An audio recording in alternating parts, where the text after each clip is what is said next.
Tu n'es pas Alex Hormozy, tu n'es pas Yomi Denzel, tu n'es pas Samoven, tu n'es pas Oussama Hamar et tu n'es pas The Valère. Tu es toi. Et le problème, c'est que tu écoutes ces gens-là et ils ont raison. La plupart du temps, ils te donnent des bons conseils.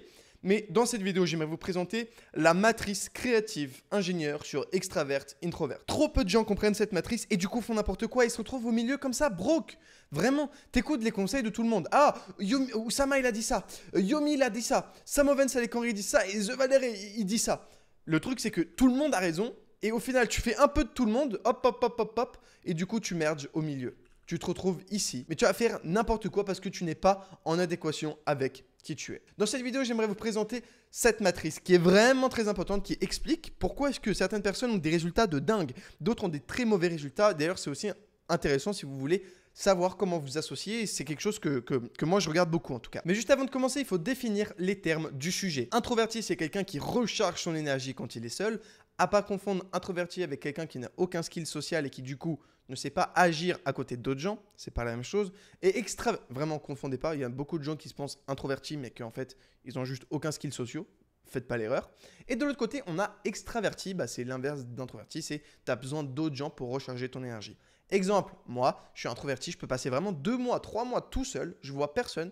Tout va bien pour moi et je n'ai aucun problème. Mon associé qui lui par exemple est extraverti, il a besoin d'être entouré d'autres gens. Il a besoin de ça. Moi, je recharge mon énergie seul. Lui, il recharge son énergie avec d'autres gens. On a de l'autre côté créatif versus ingénieur. Ça, c'est très simple. C'est moins connu, mais c'est très simple à expliquer. Le créatif, quand tu arrives avec un problème, il arrive avec 100 potentielles solutions. Par exemple, la porte, elle est cassée. Faut trouver une solution parce que j'ai oublié mes clés à l'intérieur. Eh bien, le créatif va trouver la solution de, évidemment, appeler un serrurier, enfoncer la porte, demander à la voisine si elle s'est crochetée une serrure. Et il va trouver des solutions comme ça. En opposition, on a ici l'ingénieur qui, lui, va juste calculer basé sur la data, la meilleure solution possible, il va dire ok, celle qui a le plus de chances de succès, c'est aller demander à un serrurier, on part maintenant. Donc, être ingénieur, c'est super, ça permet de moins se tromper et de, en général, avoir plus de réussite. Et le créatif, lui, par exemple, il va aller demander à la voisine du dessous si elle ne s'est pas crocheté une serrure et bingo, elle s'est crochetée une serrure. C'est quand même dingue. Donc, le créatif peut obtenir des résultats que l'ingénieur n'aurait même pas pensé. Et de l'autre côté, on a évidemment introverti, extraverti, qui elle est quand même aussi intéressant à mettre en avant. Donc, vous trouvez de base à un niveau ici, quelque part. Donc, soit vous êtes introverti, soit extraverti. On va dire vous êtes introverti, vous êtes créatif ou ingénieur. Bon, voilà, bienvenue dans la team avec Steve Jobs. Steve Jobs, c'est vraiment le créatif introverti par excellence. C'est le mec, il a inventé l'iPhone solo en réfléchissant. J'abuse, hein, mais vous voyez l'idée. Oussama Hamar, par exemple, c'est vraiment l'extraverti créatif par excellence. Il va toujours dire des nouvelles choses. Dès qu'il y a un problème, il a 1000 solutions. Des solutions auxquelles personne n'aurait pensé. Il est très extraverti. En opposition, on a évidemment Sam Ovens, qui lui est vraiment ultra introverti, ultra ingénieur, qui lui, il a un problème, il ouvre son Google Sheet. Et puis son Google Sheet, il lui donne la réponse. Maintenant, pourquoi est-ce que la plupart des gens, ils se retrouvent ici? Alors, j'aimerais rappeler quelque chose avant de commencer cette vidéo. C'est que eux, ils ont raison. Eux, ils ont raison, eux, ils ont raison, et eux, ils ont raison. Tout le monde a raison. Je rappelle, il y a tout qui marche. Fondamentalement, si Oussama il donne un conseil, c'est souvent un bon conseil. Tai Lopez, pareil.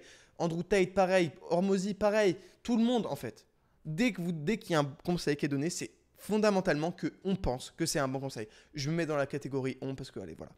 C'est que c'est un bon conseil. En tout cas, si je vous dis quelque chose, c'est que je pense premier degré que ça va vous aider. Le problème, c'est que si moi je donne un conseil sur comment, par exemple, faire un business, en tant que créatif introverti, si par exemple je parle à un ingénieur extraverti, dans son cerveau il va dire ok, donc c'est comme ça qu'il faut faire, sauf que c'est pas comme ça que toi tu dois faire. Ou peut-être que vous avez écouté Yomi et vous êtes de mon côté et puis ça va pas marcher. Moi, j'ai appris de qui? J'ai appris de ces deux-là. Hop là. Le problème, c'est que la plupart des gens vont mettre de l'information de ici, de là, de à droite, de à gauche, de partout en fait. Donc au moment de prendre des décisions, au lieu d'être excellent dans un domaine, vous allez vous retrouver au milieu, random. Donc, ça vous donne une incapacité à prendre des bonnes décisions, une incapacité à résoudre des problèmes et une incapacité à avancer dans votre business, une incapacité à trouver votre zone de génie. Et c'est là tout le problème. Allez, c'est pas un problème d'écouter Yomi Denzel par exemple. Ça peut m'arriver de l'écouter. Bon, plus trop maintenant, mais à l'époque, ça pouvait m'arriver de l'écouter. Le problème, c'est de prendre absolument premier degré et créer des first principles sur comment est-ce que les autres réfléchissent alors qu'ils ne sont pas comme nous. Notre cerveau est branché d'une certaine façon qui nous indique comment réfléchir. Et instinctivement, on va résoudre des problèmes d'une certaine façon. Le problème, c'est qu'on va écouter le raisonnement d'autres gens et on va le catégoriser comme bon raisonnement. Le truc, c'est que ça ne fit pas du tout avec notre raisonnement. Donc, vous devez comprendre et savoir dans quelle catégorie vous êtes, sinon, et écouter les gens de cette catégorie, sinon vous êtes condamné à rester dans la case du milieu. Vous pouvez osciller un peu comme ça. Oh, je regarde beaucoup de vidéos de The Valère en ce moment. Vous pouvez en même temps après, oh bah Oussama, en fait, c'est quand même cool, et Tai Lopez aussi. Et le truc, c'est que vous, peut-être, vous êtes ingénieur introverti, ça sert à rien d'aller de ce côté-là, tu vois. C'est ce que je voulais vous partager. D'ailleurs, moi, j'ai aussi mon associé, ça c'est un truc assez intéressant. Hop là, je vais vous montrer ici. On a en nous tous une plus ou moins créatif et plus ou moins ingénieur. On n'est pas 100% créatif et 100%, pareil, on n'est pas 100% introverti, 100% extraverti. Si moi, toute ma vie, je la passe solo, je vais péter un câble, ça va me saouler. Le truc, c'est que, moi, c'est ça. Moi, je suis 90-60. Le truc, c'est que mon associé, lui, il est 60% créatif, 90% ingénieur. Donc, qu'est-ce qu'on a fait? Eh ben, on s'est associés. Comme ça, quand il y a besoin d'être ingénieur, ben on a un 90. Quand on a besoin d'être créatif, ben il y a moi. Et ça, c'est génial.